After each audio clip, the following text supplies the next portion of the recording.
I'm Corbett Wall with DVAuction, here with your feeder flash for Thursday, November the 16th, brought to you in part by Bovalus Vision, vaccines that give cattle strong protection against clostridial disease, powered by the spur adjuvant that brings about better feed conversion and increased weaning weights when compared to conventional clostridial vaccines. Plus, every time you buy a bottle of it, you're automatically entered to win a once-a-month drawing for a fancy Greeley Hatworks cowboy hat. For more information, go to powered-by-spur.com.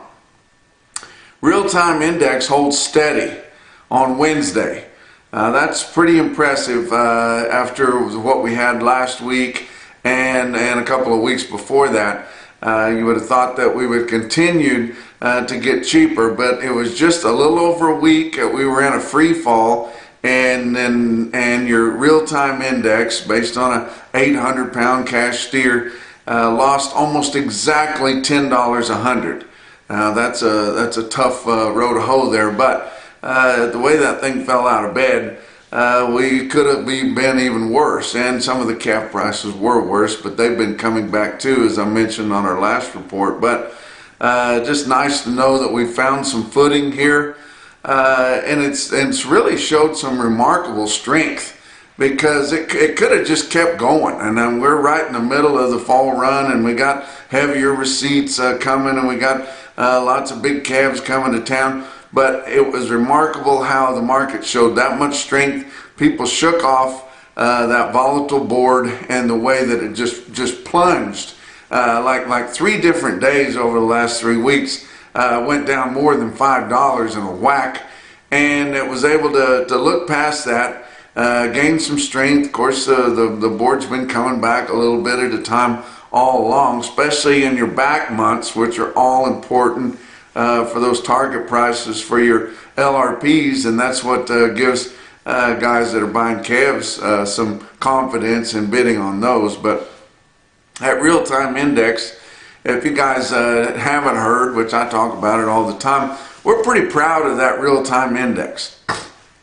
You know, we put together a database called Cattle Market Central, and we have about 250 sale barns going into that from all over the country, and all the information that's through all their sales that are broadcast over the internet. And it doesn't have to be us, and they don't even have to broadcast over the internet if they don't want to. But if they choose to be involved with our market reporting, they want to be on the feeder flash, they want to get on Cattle Market Central, they want to be involved in the RTI, they can volunteer that information as long as they have computerized clerk systems. Now, if you're so antiquated that you're still handwriting tickets, there's no way for that to get in any kind of a system if you're handwriting tickets. But if you've got a computer on the block and your clerk is punching that sales information into the computer, there's no reason to have a government paid market reporter there, burning government gas and government time punching that stuff in. Plus, it leaves too much room for human error. Your CME Cash Feeder Cattle Index has too much room for human error. It's whether or not the reporter wants to put the cattle in. It's whether or not he wants to flag them something that's going to kick them out. It's whether or not he wants to downgrade them and call them straight number 2s, which you don't see that many straight number 2s really, especially in the midsection of the country, and they don't make it into the report. And once they go into the report, somebody from Chicago has to pull those reports, re-punch the information into another system to get them into your CME Cash Feeder Cattle Index. Nobody ever touches the information that goes into your real-time index, and the real-time index is always up to date and current all through the day, whether we've got sales going or not. If you refresh your computer, it'll refigure that real-time index. And like I said, it's always up to date and current. The only thing that we do throw out is if we get some quotes that fall 20% off of the average, whether it be down below, way off the market, or maybe even way above the market if it was just a few head or something like that, they get thrown out as unmerchantable. And so that's the only thing we lose. but we're putting a lot more information in our index than the government's putting in the CME Cash Feeder Cattle Index. A lot more sale barns. They only cover 3 sale barns in the state of Kansas. We have at least 10 or 12 going in the state of Kansas, and it's kind of typical of that all through. But it's just in your middle 12 states, which is that's the parameters, and it's just for steers weighing from 7 to 899 pounds. Now there has been talk about them raising that because people are putting cattle on feed weighing more all the time, and it's heavier than an 800-pound average for sure. And so if they do move that higher, we'll move the real-time index higher, and we always want to be a precursor for that.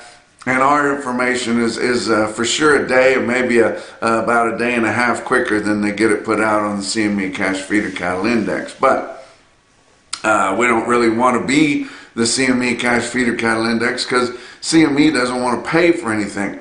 They want to be getting everything. We found that out, so we would rather be a judge of their CME Cash Feeder Cattle Index than take its place. But cattle on feed report's going to come out on Friday. We're a little bit worried about that. Like I said, and a couple visits ago, I think we do have room to be bullish on the placements because they got the placements judged pretty high. But if it gets that high, then it won't be. But on feed inventories are pegged at 102. October placements at 107. I think it should be closer to 100 than 107, but we'll see what happens. Marketing's at 98.1, which is a whole lot better than last month's report. Going to be heading out to northern Nevada here on Thursday and going to Nevada livestock marketing. We got a lot of cattle to sell out there on Friday and Saturday. If you want some really hard, rock hard calves there, guys, they've got them at Nevada livestock marketing. They're coming all the way from up in Oregon, Idaho, Utah, all over Nevada, over in eastern California. But get a lot of cattle in there. We'll have over 6,000 of them selling Friday afternoon and Saturday morning till we get done. Let's talk about your board on Wednesday. December live cattle futures up $1.92. Impressive gain there at 177.77. February up $1.90 at 178.77. Your back months were up 90 cents to 167 higher. So, you know, we've been that way pretty much this whole week here, just gaining back what we lost there before. But feeder cattle for November down 62 cents on your spot month because it is just trying to figure out where that CME Cash Feeder Cattle Index is going to be on the last day of trading, and is trying to get lined up with it. So it has to get lower. January feeder cattle up $1.90 at 230.90, and all your out front months on feeder cattle futures were up over $2 from 202 to 232. So that bodes well for those target prices on your LRPs, like I mentioned earlier. Corn for December down 7.5 cents at 470 3/4. Beans for January now. November beans went off the board. Beans for January down 4 3/4 cents at 13.85. Kansas City hard red winter wheat for December unchanged at 639 3/4. Your fat cattle trade started to develop on Wednesday. The reason it didn't develop more than it did is because we had reluctant sellers. They didn't want to take what your packers were bidding, and the packers did raise their bids through the day on Wednesday. I assume they will continue to do that on Thursday and Friday till they get their needs met. But Iowa sold 1,000 head confirmed before 2 o'clock on Wednesday. Live price 177, dress trade at 282. Nebraska sold several, 5,500 cattle sold in Nebraska. That was before 2 o'clock. Now we did hear that there was some more cattle maybe later in the day that sold at 180, but before 2 o'clock we just had a few live sales and they were at 181, and the dress market at 282. That 282 is mostly $4 lower, but that 181 would be stronger than last week by the time we put it all together. Your market last week was 180. We didn't have any trade at all out of Kansas and Texas. Did have a pretty decent brick and mortar Fat cattle auction, Sioux Falls Regional Livestock in Worthing, South Dakota, about 1,500 slaughter cattle, mostly all fat steers and heifers. The conventional cattle sold from $177.50 to $182.50, basically $1 lower than last week, and your premium cattle or program cattle up to $185. Box beef cutout values were mixed again, as they just haven't seen that thing take off yet. Choice cuts up 66 cents at $296.33.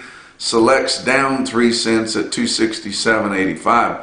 Your slaughter, 376,000 through the first 3 days of the week, 5,000 less than last week, 10,000 less than the same week a year ago. Talk about what else is going on. Livestock Risk Services, that's Dakota Moss. They're your LRP specialists, guys.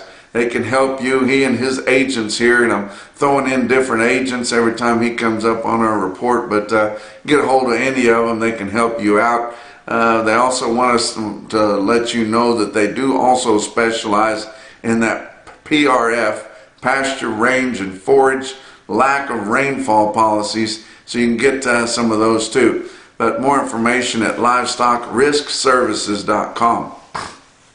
Talk about your feeder cattle market, your real-time index on DVAuction late in the day on Wednesday. It's what I've been talking about all through the early part of the report. It ended the day at 226.19, 1 penny per 100 pounds lower, or exactly steady, basically. So it's nice to know that it hit some support there at 226.19. That's the average from the bottom of Texas to the top of Montana, up through your middle 12 states. Cash auction steers, guys. CME Cash Feeder Cattle Index is getting down there. 228.35 was the latest available. Talk about your sales on Wednesday. OKC West, El Reno, Oklahoma. We're proud to broadcast them on DVAuction.com. They sell 3 days a week, and you can view and bid those sales all 3 days. 10,400 total with the 6,500 calves that they had on Tuesday. Then all feeders on Wednesday. No sale next week because of the Thanksgiving holiday, but the feeders sold really good too, and we talked about how good the calf sale was on our last visit. But feeder steers in El Reno, Oklahoma were $1 to $2 lower. That's not bad. Feeder heifers were mostly steady, as I mentioned in the previous visit. Calves, most of the calves, all heifer calves, are $4 to $6 lower. Those little steers weighing under 5.5 that were weaned and had their shots ready to go to wheat, $5 to $12 higher. But excellent sale there in El Reno, Oklahoma. And from what I've heard, no fist fights at ringside. So that's a relief there in El Reno at OKC West. But the stick-out sale in El Reno was 63 steers, weighed 813, bring 241, and that's as high as anywhere you go, and I don't care how high up in the northern plains you want to go. How about winter livestock in Dodge City, Kansas? 2,900 head. No sale next week there because of the holiday for Thanksgiving, but they saw the brunt of the lower market. All weights of steers were $6 to $10 lower, as quoted by Kansas USDA Department of Ag there. Heifers $4 to $8 lower. Your NationalBeefWire stick-out sale of the day was Bassett Livestock Auction in Bassett, Nebraska. 2,900 head. The market reporter called the calves $9 to $17 lower. That was the full brunt of the lower calf market, guys. And their last sale was the day before everything completely fell out of bed. So I'm sure they were that much lower, and actually on the weighted averages from your automated report, I couldn't argue with that at all. But they still had an impressive sale. It's still Bassett, and yes, sometimes Bassett can be lower, but it's always impressive. Look at your best tested weights. 618 head of 5-weight steers in Bassett, Nebraska, average 548 at 291.85. 564 head of 6-weight steer calves, average 646 at 255.26. Take a look at some of these bigger weights of feeding steers in Bassett. 217 head of 7 weights, average 735, with a weighted average price of 255.64. They were actually higher than the weighted average on the 6-weight steers. 216 head of 8-weight steers in Bassett, Nebraska averaged 877, the weighted average price of 241.54. Look at the best tested weight of heifers. That was the 5-weight group there. 302 heifer calves in the 5-weight category averaged 539 with a weighted average price of 253.62. And once again, up there in the northern plains, you can see that they are holding heifers back. Not nearly as many heifers as they sold steers, but this is the first we've seen it in the last 3 weeks or so of producers holding some heifers back, because really there's been no retention of heifers that we've seen here for the last few years. Give you some individual quotes. How about Coffeyville Stockyards, the Northtown barn there in Coffeyville, Kansas? 228 head of 895-pound steers, and they were 3-colored steers. Bring 232.75. Pretty impressive there. Cherokee Sales Company in Cherokee, Oklahoma sells 55 steers, weighed 6 1/4 at 270. You don't see that very often. But the most impressive quote that I saw anywhere on Wednesday in your Macrocin No BS top quote for the day, come out of Bassett Livestock Auction. It was 68 big feeding steers, weighed 865 and bring 246. That's your feeder flash for Thursday.